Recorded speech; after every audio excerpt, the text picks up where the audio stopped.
en comunicación telefónica con Cristian Palmiciano, bien decías vos, él es sociólogo, egresado de la Universidad Nacional de Mar del Plata, y ya lo tenemos al aire. Buen día, Cristian. Edgardo Díaz y el equipo te saludamos. Buen día, Edgardo, buen día a todos. Bueno, primero agradecerte la posibilidad de la nota, de poder conversar contigo sobre este tema de actualidad, ¿no? Digo que estamos a una semana de las elecciones y digo, por ahí con la aparición de la figura de Victoria Villarroel como candidata a vicepresidente de Javier Milei, digo, y que no muchos teníamos conocimiento sobre esta mujer y su trayectoria a nivel político y demás, pero por lo que hemos venido conversando contigo, es un tema que a vos ya por allá, por el 2017, ya te estaba ocupando su biografía y demás, ¿no? Sí, claro. Primero te agradezco esto de la entrevista. Y sí, yo venía trabajando sobre la temática de la memoria completa desde hace unos años. Empecé en 2011 a raíz de la discusión que se dio sobre Giachino, no sé si recuerdan, en Ciudad de Mar del Plata. ¿Sobre? Sobre Giachino. Ah, sí. Cuando fue el famoso tema del cuadro en el Consejo Liberal. Claro, a través de esa discusión conocí esta cuestión de la memoria completa, que se dio a raíz de la pintada que se había hecho FONAPA sobre el monumento a la memoria de la Guerra de la Justicia en la base naval. Uh-huh. Y a partir de ahí me empecé a meter en esta temática y encontré en la figura de Victoria Villarroel a alguien que era bastante interesante como para indagar y profundizar. Más o menos a partir del año 2016, ella se vuelve más conocida cuando participa de una reunión con Abruj, en la ex ESMA, y ahí ella es invitada junto a un grupo de familiares para presentar su reclamo. Y a partir de esos años empezó a participar de programas intratables y otros programas de televisión, entonces se empezó a transformar en una figura un poco más conocida, pero era difícil ahí intuir que iba a terminar siendo una candidata a vicepresidente, ¿no? Uh-huh. Bien, y su biografía pasa por su cercanía a todo lo que es la parte castrense, ¿no? Ligada a represores y demás, digo, las visitas a la casa del ex dictador Videla y demás, ¿no? Claro, vos fíjate que en realidad ella empieza a participar de una organización que se llamaba AUNAR, que se crea más o menos a mediados de los 90, después de los indultos que dicta Menem. Uh-huh. Y esa organización lo que venía era a reivindicar la idea de que en Argentina existía una guerra. Villarroel era muy joven igual en ese momento, pero después, más o menos cuando se recibe en 2003, ya participa de esta agrupación, fue vicepresidente de tercera. Y después lo que ella hace es armar su propia organización que se llama Centro de Estudios Legales sobre el Terrorismo y sus Víctimas. Eso lo arma más o menos en 2006. Y ahí se empieza a desligar de la idea de reivindicar la guerra, sino que lo que hace es empezar a reivindicar la idea de que existen víctimas que están olvidadas en la memoria de la década del 70 y que merecen algún tipo de reconocimiento por parte del Estado, básicamente. Uh-huh. Digo, estas víctimas siempre encuadrado en lo que era la cuestión de los ataques por algunos grupos subversivos y demás, y lo trata de comparar a lo que era la cuestión de una guerra, la teoría de los dos demonios y demás, ¿no? Claro, ahí lo que empieza a hacer es una equiparación entre la idea de que también los delitos cometidos por organizaciones revolucionarias son delitos de lesa humanidad.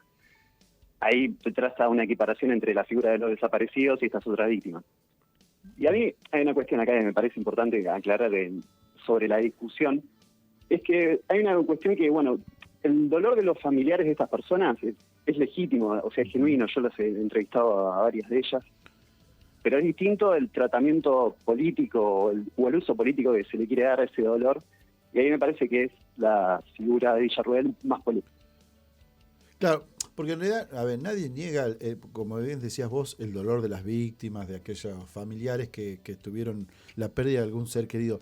El tema es la diferencia, ¿no? Porque querer equiparar o plantear el tema esto de una guerra, el tema de la teoría de los dos demonios, digo, cuando por un lado, digo, había grupos subversivos que por ahí planteaban una cuestión armada y demás, pero por el otro lado estaba el Estado con toda su estructura, digo, puesta a disposición de este plan macabro y siniestro que fue la desaparición de las personas, el tema de la muerte, la metodología, la apropiación de bebés y todo lo demás, que nada tiene que ver con la cuestión de una guerra, ¿no? Entonces digo, sin dejar de reconocer el dolor de las víctimas, de los familiares que tuvieron la pérdida de algún familiar, no se puede equiparar o plantear la cuestión de que en la Argentina hubo una guerra. No, totalmente. Yo eso estoy totalmente de acuerdo también. Y esto viene, digamos, de mucha más larga data. Justamente ahora se conoció, Luciana Gartoya hizo una investigación para Página 12, donde encontró documentación de cosas que yo más o menos venía intuyendo que era así, que durante la dictadura la idea de reclamar por la existencia de otras víctimas aparece como parte de un dispositivo de inteligencia. Por eso durante esa época hay bastante documentación y libros producidos por la dictadura donde hacen estas equiparaciones entre víctimas de organizaciones guerrilleras y víctimas del Estado. Siempre con la pretensión de recordar a los argentinos que hubo una guerra y que eso justificaba el accionar de las Fuerzas Armadas. Obviamente lo que tenemos desde el 83 para acá es la idea, un consenso de que los delitos del Estado son peores y que por lo tanto no se puede establecer esa equiparación. Pero sí, Villarroel encuentra en este reclamo una posibilidad de empezar a abrir una discusión que lleva a una justificación del terrorismo de Estado. Es ahí donde se pone problemática la cosa. Sí, por eso digo esta cuestión, ¿no? Como primera medida, por ahí cosas que uno ya creía, juzgadas y terminadas en el tiempo, y con la aparición de la figura de Victoria Villarroel es como que se pone de nuevo en la agenda, o se empieza o se trata de volver hacia atrás en algunas cuestiones que uno ya pensaba que esta cuestión estaba saldada para el pueblo argentino, digo, a partir de la memoria, verdad, justicia, digo, la posibilidad los condenados en democracia por los crímenes de lesa humanidad tuvieron la posibilidad de un debido proceso, digo, fueron enjuiciados y condenados por tribunales civiles en el hecho de, con todas las garantías de la debida defensa y demás, digo, cosas que no tuvieron aquellos que fueron detenidos, desaparecidos y demás respecto durante el proceso militar, ¿no? Entonces me parece que hoy por hoy, o venir a cuestionar, como lo hizo el otro día el candidato a presidente Milei, sobre la cantidad, digo, eso que para el ideario argentino ya el tema de los 30.000 creo que es un tema ya saldado, y que venga a plantear una cuestión de un número mucho más frío y demás, digo, es como que trata de rememorar la cosa hacia atrás. Por eso la posibilidad de esta nota, ¿no? Porque, digo, estamos a una semana de lo que va a ser las elecciones, digo, y me parece importante saber quiénes son estas figuras, estos personajes que están planteando una alternativa electoral para el domingo que viene, y todo lo que eso puede llevar a conllevar, ¿no? En la posibilidad de su triunfo, ¿no? Sí, de hecho a mí me sorprendió que Milei de alguna manera corrió la discusión un poco más de lo que lo venía planteando Villarroel. Villarroel es difícil encontrarle declaraciones defendiendo la idea de una guerra o defendiendo a los militares que cometieron delitos de lesa humanidad. No porque no lo piensen, eso no lo sé, yo no estoy en su cabeza, pero por lo menos se ha cuidado bastante de mantener la discusión en torno a las víctimas del terrorismo, como dice ella, y no en la defensa de los militares que fueron juzgados, que es esto que mencionabas recién. A pesar de que ella igual ha hecho visitas permanentes a la cárcel, eso se conoce, pero en ese sentido fue muy hábil para plantear una discusión diferente, y que justamente es lo que le permitió participar de distintos espacios durante las últimas décadas, digamos.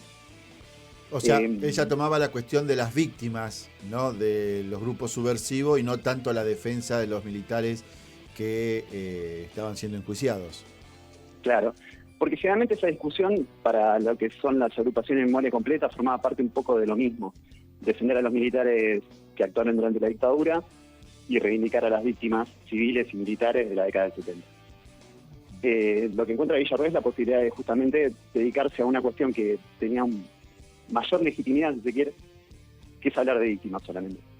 Y a partir de ahí se puede introducir en distintos lugares, digamos, hay todo un andamiaje internacional de víctimas del terrorismo que se refuerza mucho después de lo que es el atentado a las Torres Gemelas, y que justamente ella participa de ese tipo de espacios durante los últimos años, o que aparte de su trayectoria pasa por ahí.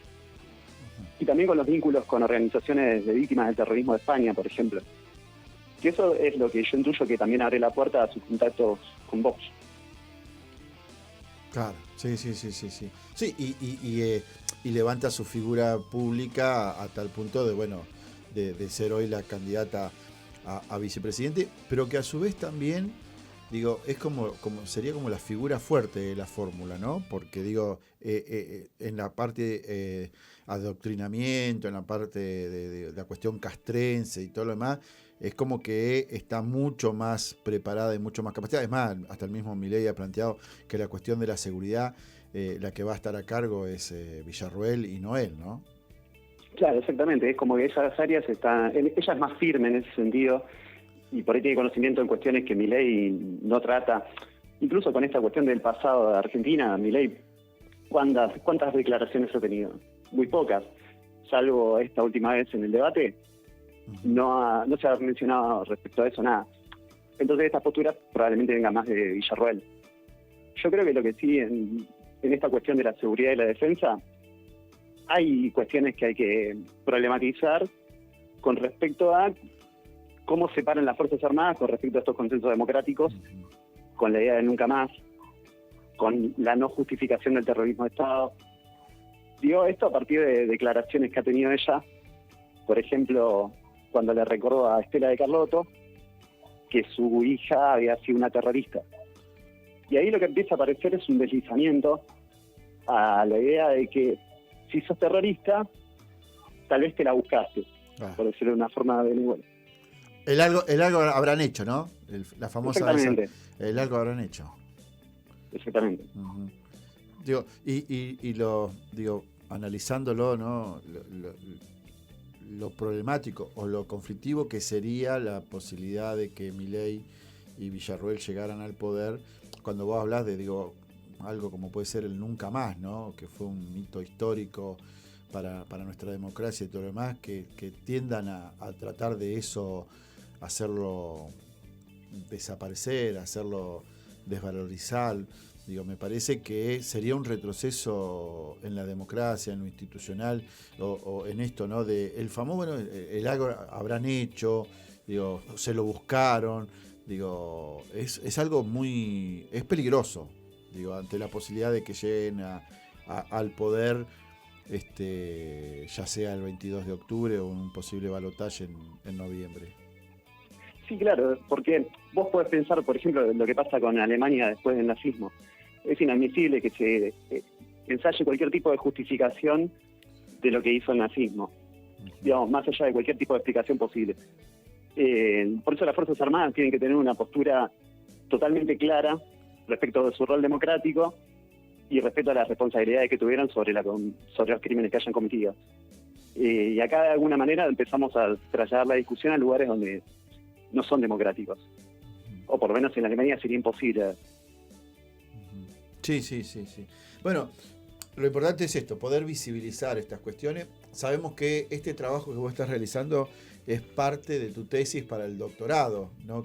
Claro. Que estás haciendo y que lo vas exponiendo. Hace poquito tuviste una charla ahí en la Facultad de Humanidades, digo, y está bueno esto de poder visibilizar esa cara oscura, esa parte no conocida, ¿no?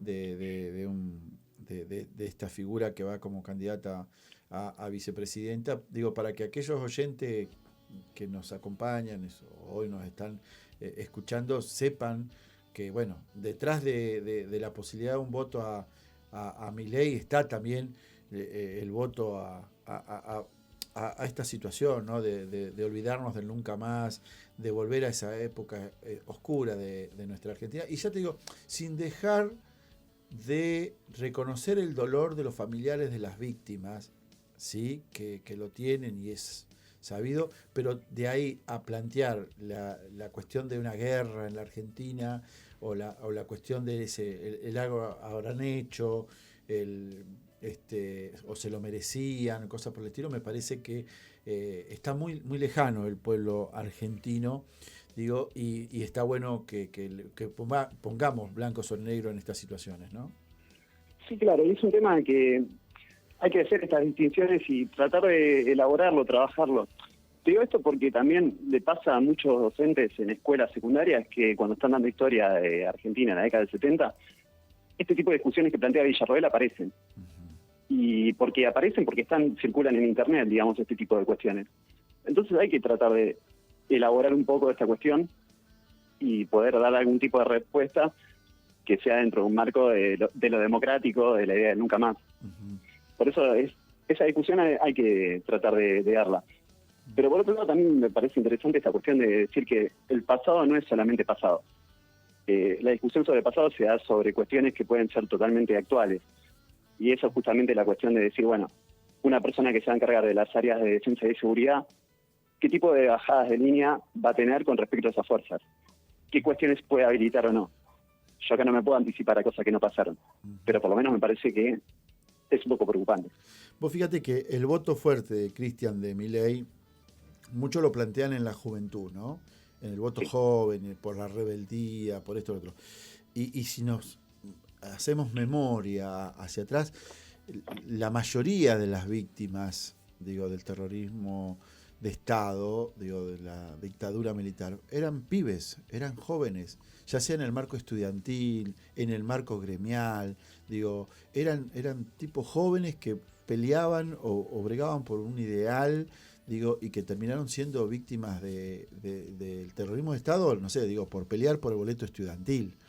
Digo, claro. Y hoy, muchos de esos pibes que hoy votan a Milei son beneficiarios de ese derecho del boleto estudiantil, digo, y que no saben o deben saber, digo, porque esa es nuestra misión también, que si hoy tienen un boleto estudiantil es porque hubo un grupo de jóvenes que pelearon, que fueron secuestrados, que fueron desaparecidos, digo, a partir de eso. El otro día tenía la posibilidad de estar en una charla con un grupo de jubilados, viste, que hablábamos sobre esta cuestión electoral y demás, y los jubilados nos planteaban, se está todo al revés, dice.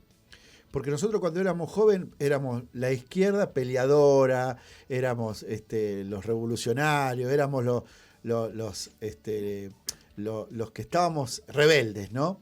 Dice, y hoy pasa al revés.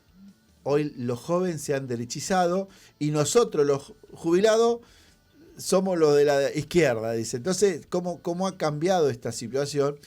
Y también algún compañero planteó en alguna charla que hay que saber que los derechos que hoy se tienen, que los derechos, muchos, la gran mayoría de los derechos que hoy se tienen, han costado sangre, han costado vidas. Entonces me parece que es bueno esto de poder plantear que hay personajes de la política, que hay candidatos de la política, que plantean una vuelta hacia atrás, digo, sin dejar de ver que retroceder en ese aspecto significa olvidarnos, digo, de nuestros muertos. Digo, de nuestros muertos aún a nuestros combatientes de Malvinas.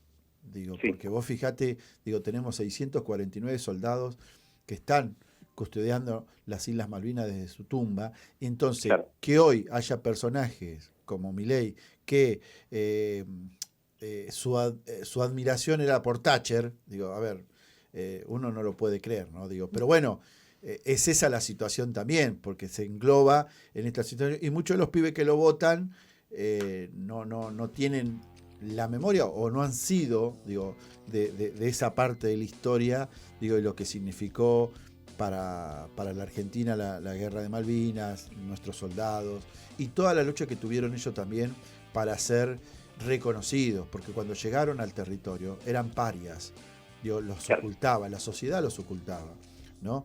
Primero el proceso militar los ocultaba y después durante muchos años aún la democracia los ocultó, ¿no? Entonces me parece que eso también es importante al momento de poder conversar con los jóvenes o con la ciudadanía en general de lo que significa por ahí un voto a Milei y a Villarroel. Sí, con el tema de la juventud es una gran cuestión. Para mí hay un punto que hay que decir, que tampoco es toda la juventud así. Sí hay una novedad en que una parte importante se haya vuelto de derecha, y eso es notorio, mayormente varones también. Y yo creo que también en relación a estos temas que mencionás, un problema es la apatía. O sea, no son temas que por ahí los interpelan. Nunca más, la guerra de Malvinas, se sienten lejanos a eso. Yo no creo que voten la mayoría por las ideas de Villarroel. Votan por otros motivos. Pero bueno, se muestran un poco apáticos ante este tipo de cuestiones. Y no hay que dejar de ver que también hay otras juventudes que son, como vos decís, como eran antes, con otro tipo de ideales. La mayoría de las chicas jóvenes suelen ser feministas, digamos, hay otro universo. Pero me parece que es importante que si es alguien que tiene que interpelar a la juventud, tiene que ser también sectores que ellos quieran escuchar. Y ahí es un poco reforzar el compromiso de otro tipo de personas. Pensando un poco en esto, no me parece raro que a Villarroel le haya mostrado las declaraciones de Lali Espósito, justamente porque es alguien que tiene llegada a sectores juveniles. Claro, sí, sí. Y un dato interesante, ¿no? Que vos decías, el tema de los varones jóvenes, por ahí es el voto, no la mayoría, pero sí un número importante de voto joven varón, ¿sí? Exactamente. Bueno, Cristian, agradecerte, por supuesto que da para mucho más, digo, para seguir profundizando el tema, pero bueno, agradecerte la posibilidad de la nota. Sabés que contás con el micrófono de Propuesta Joven de Radio Éter, digo, para contarnos hacia adelante cómo va la cuestión de este trabajo que estás realizando. Nosotros decimos que somos la voz de los que no tienen voz o de aquellos que quieren callar. Sabés que tenés el micrófono disponible de Propuesta Joven de Radio Éter para seguir contándonos cómo va este trabajo, y bueno, ojalá sirva para que puedas doctorarte y puedas seguir creciendo en tu carrera profesional, ¿sí? Bueno, les agradezco a ustedes también la oportunidad y seguiremos en contacto. Muy bien, un abrazo grande, Cristian, gracias. Igualmente. Muy bien, Cristian Palmiciano es sociólogo, profesor universitario, es becario del CONICET y nos ponía al tanto sobre este trabajo que él ha venido realizando. Fíjense, en el 2017, cuando no era una figura pública ni conocida, ya él estaba empezando a estudiar sobre este tema, y está bueno esto, ¿no? De lo que puede llegar a venir detrás de la posibilidad de que Milei y Villarroel sean los futuros presidentes y vice de nuestra Argentina. Realmente un retroceso en lo institucional, en la historia, en los derechos humanos, un montón de cosas que realmente tenemos que meditar y pensar realmente el tema del voto el 22 de octubre, ¿no?